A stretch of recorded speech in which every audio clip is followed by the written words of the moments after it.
reaction to the league in its decision to find you for that play, and maybe just take us through what happened? Yeah, well, obviously, it's a stupid play. That's not who I am. That's not me. It's not how I want to be seen as a player. And I think everyone knows that I'm the last guy that wants to hurt anyone out there or that wants to play that type of game. So I know it was a bad play by me. So obviously, I'm happy with what I got. How are you in? There's some speculation that you're not at 100%. Everybody's got something going on these days, but are you physically okay? Yeah, I'm fine. Why have you not been practicing? Just my decision. Just try to get some rest. So, as you evaluate the way the first 4 games have gone for you, obviously you produced a lot this year. What do you think has been missing that maybe has kept you off the score sheet? I just don't think I've been playing good enough. That's it. I have to be better. I have to make sure that I'm a force out there, and I have to get back to playing my game. And tonight is a good start for that. What was the wait like? Was it a long wait to find out what might happen after what occurred? No, it was sorry, just a couple hours. I had the hearing, and then just took a couple hours to find out. You'll based on practice this morning, it looks like McDavid and possibly Kajula on the wing. You've played a little bit of time with Drake on that line as well. Just what do you make of that trio? Yeah, he's obviously a skater. He can shoot the puck. He's a feisty guy. He likes to go to the dirty areas, and obviously, we have to make sure we help him out, and hopefully we can get some chemistry going. Maybe about the playoffs, is that one game doesn't move into the next. The goals don't carry over from game to game. You guys look at that this way, just a fresh start, brand new game. Yeah, for sure. I think sometimes it's better to lose a game like sorry, lose a game like that than lose an OT. So obviously, not the game we wanted to play, and that's not our team. What we showed in San Jose in Game 4. Yeah, you've also seen.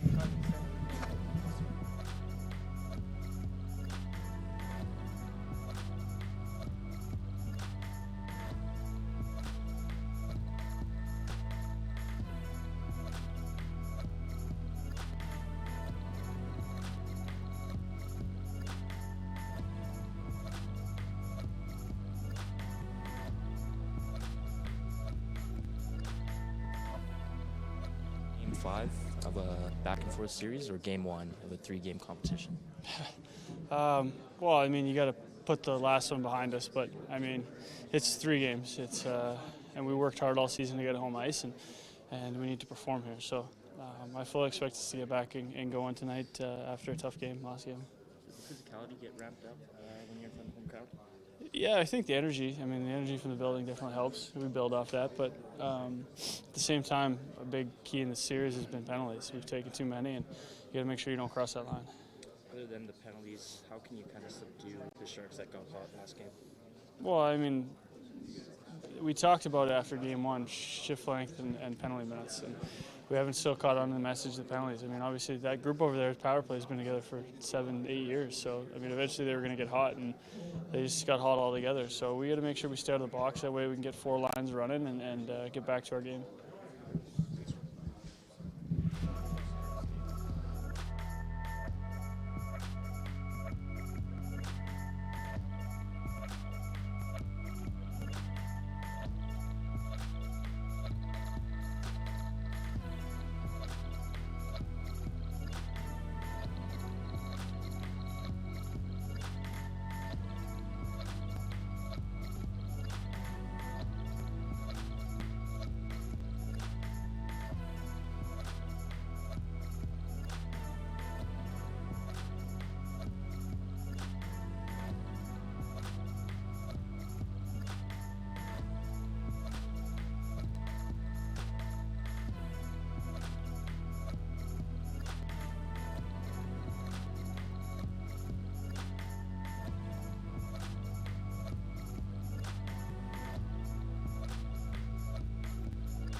chat about the opportunity that you get tonight?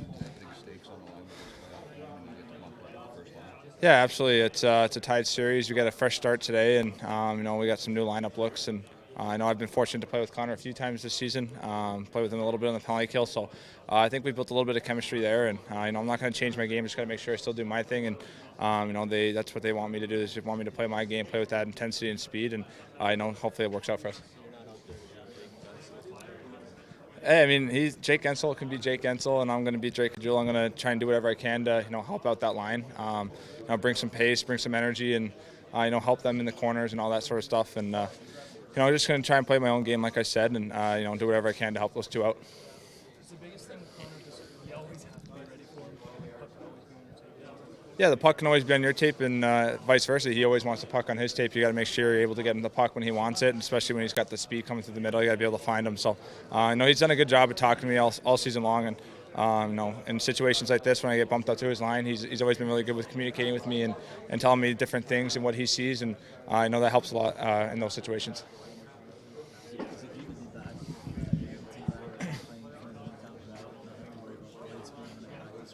Yeah, I think anytime you're at home, you have that comfortability. You have your own, bed. You have your own house, your own apartment, your own space, and the home crowd advantage and all that sort of stuff. But at the same time, we got to make sure we just play our game. Doesn't matter where we are. We got to make sure we're playing our game for full 60 minutes, or if it goes longer, we got to play our full game for that. But we just got to make sure we show up right from the get-go and carry it the whole 60 minutes. Have you noticed the difference in the regular season to the playoffs? I think the speed, the intensity, obviously the crowd atmosphere, all that sort of stuff. There's a lot of differences, but at the same time, once the first couple of games kind of get out of the way, the game kind of settles down, and you just got to make sure you go, one shift at a time, and not get too high or not get too low over certain areas of the game.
Morning, Todd. Hello. Yep, it's good. Todd, it looked like Drake Kajula was with McDavid and Draisaitl today. Just what goes into that decision? What do you hope Drake can help with? Guys? Well, we had to make a few changes. 7-0, but 7-0 is probably better than 1-0. It forced us to look at some things a little bit differently, and Patty's size, Leon's size, has been a very useful tool throughout the year, but we haven't got to the point where we can actually use it in their end that much, so a little more pace for them. Coach, can you talk about how you view Connor going into this game and what you have to do for him and what he has to do for himself and that sort of thing? I see Connor being our captain and one of the top 2 or 3 players in the world. Rises to the occasion often. He's playing in his first playoff series, playing against the same team night in and night out, going up against one of the top defensive pairs and individuals in Marc-Edouard Vlasic. And when he's not on the ice, he faces some pretty good veteran checkers up front. And I view him having 19 other players around him that have to help. Todd, Vlasic, you had Vlasic. What makes Vlasic as good as he is? Very competitive and very well positioned and stamina. He can go 3 minutes on a shift and still be playing at the same level of play in the last half of that shift as he is in the first. Todd, with Kajula this season, you stuck with him through a lot of the year and tried to help him develop some consistency. When he brings that high-end game, what quality, how would you describe his high-end game when he brings it? I would describe him as tenacious. If I had to pick a word, he can be effective on both sides of the puck. Create turnovers in the offensive zone, create them in the defensive zone. Fairly high hockey IQ, so he's got a lot of the tools that are required to play at this time of the year. When you're talking about all the qualities of the defensemen that are checking on Connor, do you try to get away from that matchup tonight if you can? Well, it's easier said than done. As soon as the pucks drop, they win a face-off, out comes the other pair. So if we could win a few more face-offs, that would give us the opportunity. But, they're a well-structured team. They're confident enough to even have their fourth line in Tierney on the ice against that group. So they feel they can check with any of their 4 lines. So if they don't get the back-end match, they're certainly comfortable in the front. So it's called playoff hockey. You don't get away from everything, and that's why down the stretch, a lot of times Connor's line played against Kessler and some of those others, just to prepare them for this type of 2 weeks. Todd, you had 2 really good games and 2 and 3 solid defensively. You've still kind of been waiting for your offense, which was one of your best parts all season. Watching film, what have you noticed collectively amongst your top 2 lines specifically that you feel they can do a better job to create and ultimately finish?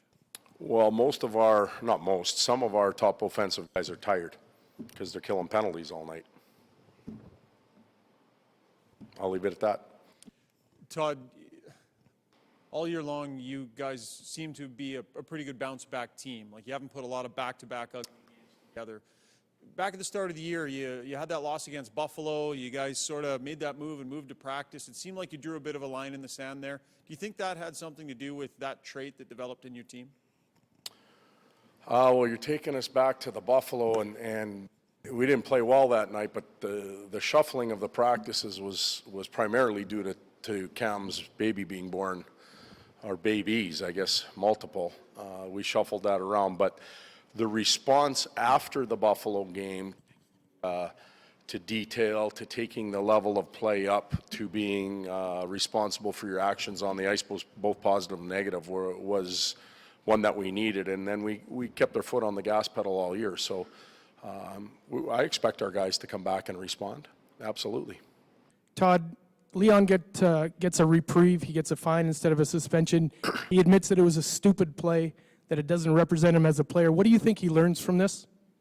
Well, just that. It was a stupid play, and doesn't represent him as a player. You know what? He could probably be up for the Lady Byng the way he played this year and the amount of points he produced and lack of penalties that he took. So, I don't think it's I don't think you can paint him with that brush. He made a mistake. He's paying for it. We move on. Todd, San Jose very good at the body pick or the stick pick in the offensive zone. Matt Benning talked about how you kind of obviously want to be prepared more for it. What else do you feel your group can do, and other than maybe have the officials call a few of those? But how do you counter that? Because San Jose's done that very well for long. Yeah, they have, and it's a set of tools that's in their toolbox. We have that ability to play like that too, and they're getting the better of us, or they did that game in that area. But they played on their toes. They had more energy. They got to loose pucks quicker, beat us with numbers. I can review that whole game, but I'm wasting my time. When we're playing well, we play quite evenly with them in those areas. So 7-0, take you through the whole game if you want, but you don't want to stay here that long. Okay.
Morning, Pete. Morning.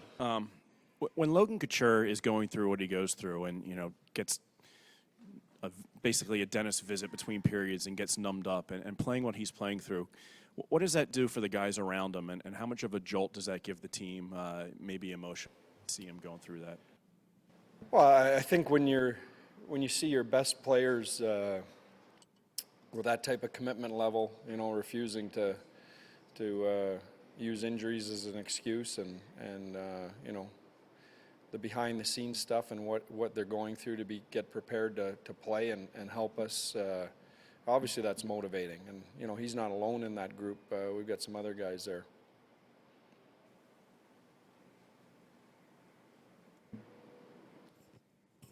Pete, for those of us that don't get to see Marc-Edouard Vlasic play every day, we've just been impressed at how he's kind of that pairing, I guess, have blanketed that top line. I guess what are they doing, in your opinion, to just shut that trio down? Well, he's been doing this for a decade, Just watch Team Canada, listen to Mike Babcock talk about him. When they name World Cups, who's one of the first guys that always is named. He's not a statistics guy. He's just a hockey player. And, there's very few guys I've coached where I rewatch a game and, he plays almost mistake-free. There's a lot of games I go through and I can't find one decision that I would make differently watching the tape back, and that's really rare. So he's a special guy and huge part of our team. Pete, what did you make of Timo Meier last game, and do you sense that he's getting a little bit more confident with each game in the series? Yeah, he's a bull. He's definitely jumped in, and I think we told all our young guys prior to the playoffs that we're going to give some guys an opportunity. It might not be long because we have some depth here, and we've got some good players sitting out. So it's on them to make it that we can't take them out of the lineup. And I think Timo's done that. I think it's hard when you rewatch the game or you get to the end of the game and see that he's having an impact on the game in a positive way. That's how young guys have to handle opportunity, and I think he's done a great job with that. Sorry, Pete. Todd was just in here talking about the importance of winning face-offs tonight to sort of maybe get away a little bit from the matchups, defensively. Face-offs have been obviously a huge key for you guys in this series. What certain things you see as far as turning that around from what you saw in the regular season? For us? Yeah, face-offs. Yeah. Well, I think what's turned it around is they're one of the 4 teams that's worse at it than we are. So, I mean, that's the only answer. The Oilers were talking about flushing that last game. For them, it's a 7-0. They turn around. Do you believe momentum can carry over from game to game, and is that obviously your goal tonight? No, I think response is a much bigger weapon, and when you've got a character group, and it's a long road to get into the playoffs. Every team that's here, one of the 16 that's left, or 15 now with Calgary out, has dealt with adversity during the year, and has obviously responded in the right way during the year in order to give yourself a chance to get 95 to 110 points to get in. So we know we're going to get a response tonight, and that's a dangerous thing, and we've got to make sure we're ready for that. Hey, thanks.